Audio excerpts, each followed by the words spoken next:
Yes, excellent news, and thank you very much to those 1,000 families. I'm sure it is tough spending that 2 weeks in quarantine, but absolutely critical. So we had that one new case, another child who attends the same school, so it's not surprising. And they'll be then managed, and their family, of course. So this is very good news, it looks like, due to the fantastic contact tracing work and the superb work done by that family, that we've managed to get this outbreak controlled so quickly. But we know that we could have another case come into Queensland at any time, so could everyone please continue to do that work and come forward and get tested with only the most minor of symptoms, any symptoms at all. Just come forward and get tested. Doesn't matter where you live in the state, because this could pop up anywhere, and so that we can move forward and not have to continually be concerned about these cases, it's really, really important that everyone 12 years of age or older comes forward and gets vaccinated as soon as possible. Thank you. So we do thank all of those families who are quarantining. It is important that we support these families over these 2 weeks while they are isolating themselves. As we've seen now, we have 4 households containing students from the St Thomas More School.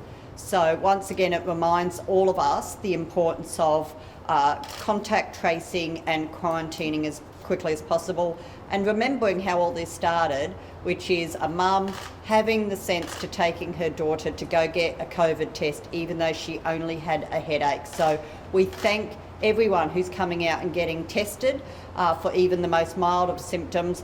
That is the only way we're going to know whether we have COVID in our community. And of course, keep going out wearing your mask, social distancing, good hygiene, and go get vaccinated. So we've got more sites opening up. Yesterday we opened the Toowoomba site.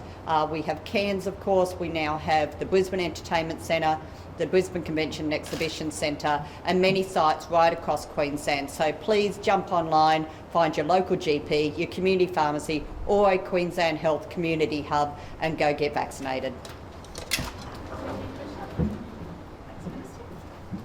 Thank you, Premier. If I could just start with our borders, 8,332 vehicles intercepted yesterday. We did see an increase in the numbers that were turned around, so 248 all up were turned around yesterday. So the reminder is for everyone, particularly coming out of that cross-border zone, to make sure that they have the right pass before they get to the border, and also if they are coming across for work, essential work, that they must have had that vaccination and being able to prove that that initial shot. So please work with us on that, otherwise our officers will have no alternative but to turn them around. Overall, the compliance and people working with was excellent, only one fine issued. And as far as the traffic flow goes, I'm advised that at 7 a.m. this morning, the M1 was a 19-minute delay. All other crossings were less than 5 minutes, so that's good, but please do be prepared for delays that may occur. At our domestic air, we saw 356 persons processed, 97 were placed into quarantine, 44 were relocating people, and 37 were returning Queenslanders, 9 were refused entry.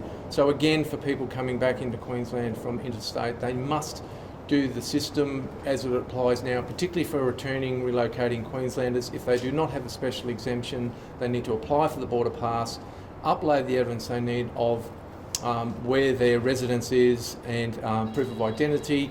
Then they must wait to be engaged by our assessors, who will talk to them about the day that they can come in and when the hotel quarantine room is guaranteed. We have seen some people travelling before that process has been completed, and that means they're hitting the airport without the appropriate entry authorisations, and that's a problem. So please work with us on that. Thank you.